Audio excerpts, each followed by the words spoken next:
الحمدللہ وکفا وسلام علی عبادہ الذین اصطفیٰ خصوصاً علی سید الانبیاء علیہ التحیۃ والثناء اما بعد فاعوذ باللہ من الشیطان الرجیم بسم اللہ الرحمن الرحیم ولا یحل لہن ان یکتمن ما خلق اللہ فی ارحامہن ان کن یؤمن باللہ والیوم الآخر صدق اللہ مولانا العظیم۔ بعد از حمد و ثنا سورہ بقرہ کی 228 نمبر آیت مبارکہ کا دوسرا حصہ آپ نے سماعت فرمایا۔ اس سے پہلے مالک کریم ارشاد فرماتا ہے والمطلقات یتربصن بانفسہن ثلاثۃ قروء کہ طلاق والی عورتیں اپنے آپ کو 3 حیض تک روکے رکھیں۔ تو ظاہر ہے جنہیں ماہواری آ رہی ہے ان کے لیے یہ حکم ہے کہ وہ 3 ماہواریاں اپنے آپ کو روکے رکھیں، اور جو خواتین حاملہ ہو جاتی ہیں ان کی ماہواری کا سلسلہ رک جاتا ہے تو ان حاملہ خواتین کی عدت آیت مبارکہ کی اس حصے میں بیان فرمائی گئی۔ ارشاد فرمایا اور انہیں حلال نہیں کہ چھپائیں وہ جو اللہ نے ان کے پیٹ میں پیدا کیا اگر اللہ اور قیامت پر ایمان رکھتی ہیں۔ اس آیت مبارکہ کے اندر جو الفاظ استعمال ہوئے انہیں ملاحظہ فرمائیں۔ فرمایا لا یحل لہن ان یکتمن ما خلق اللہ فی ارحامہن کہ ان کے لیے یہ حلال نہیں کہ اللہ رب العالمین نے جو کچھ ان کے پیٹوں میں ان کے رحموں میں پیدا فرمایا اسے وہ چھپائیں۔ ما خلق اللہ میں ما عمومیت کا معنی دے رہا ہے، یعنی رحم کی جو بھی کیفیت ہو، خواہ وہ حیض والی ہو یا حمل والی ہو،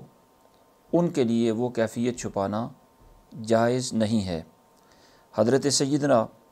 عبداللہ ابن عمر رضی اللہ تعالی عنہما اسی آیت مبارکہ کی تفسیر کرتے ہوئے فرماتے ہیں لا یحل لہا ان تکتم حملہا ان کانت حاملا کہ اگر وہ متعلقہ خاتون حاملہ ہے تو اس کے لیے اپنے حمل کی کیفیت چھپانا حلال نہیں ہے۔ ولا یحل لہا ان کانت حائضا ان تکتم حیضہا کہ اگر وہ حائضہ ہے یعنی اسے ماہواری آتی ہے تو ماہواری کی کیفیت بھی چھپانا ان کے لیے جائز اور حلال نہیں ہے۔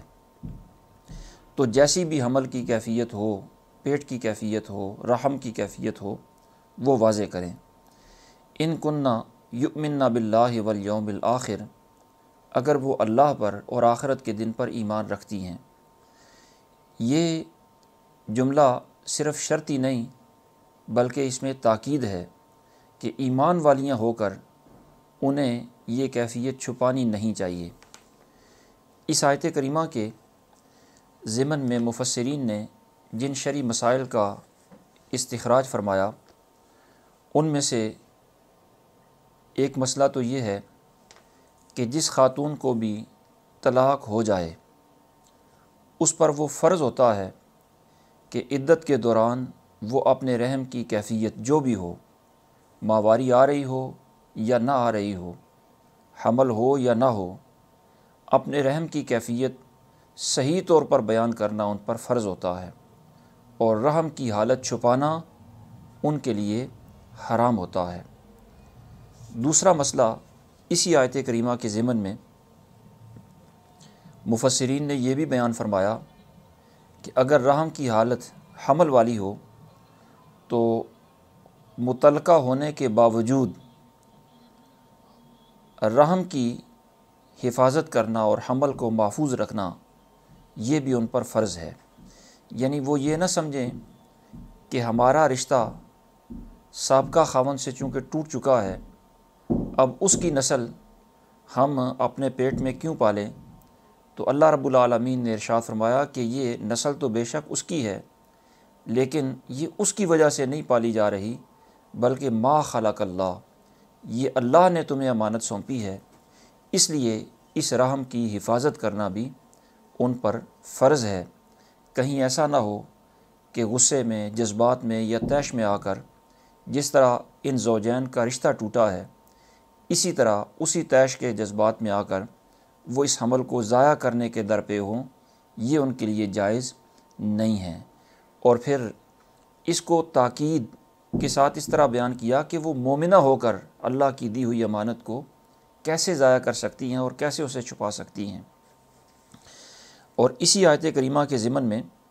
مفسرین نے یہ مسئلہ بھی بیان فرمایا کہ حمل کی صورت میں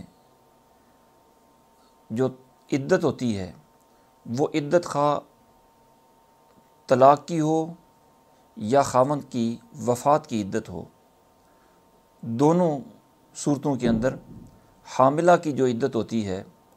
وہ تب تک ہوتی ہے جب تک وہ پیٹ کی کیفیت، جو بچی یا بچہ جو بھی ہے، وہ پیدا نہیں ہو جاتا۔ یوں ہی وہ بچی یا بچہ پیدا ہو جائے، عدت اس کی مکمل ہو جاتی ہے، ختم ہو جاتی ہے۔ اس میں کسی خاص وقت کو متعین نہیں کیا گیا۔ قرآن مجید فرقان حمید میں حاملہ کی عدت کو اور اس کی مدت کو بیان کرتے ہوئے ارشاد فرمایا وَأُولَاتِ الْأَحْمَالِ أَجَلُهُنَّ أَن يَضَعْنَ حَمْلَهُنَّ، کہ حاملہ کی عدت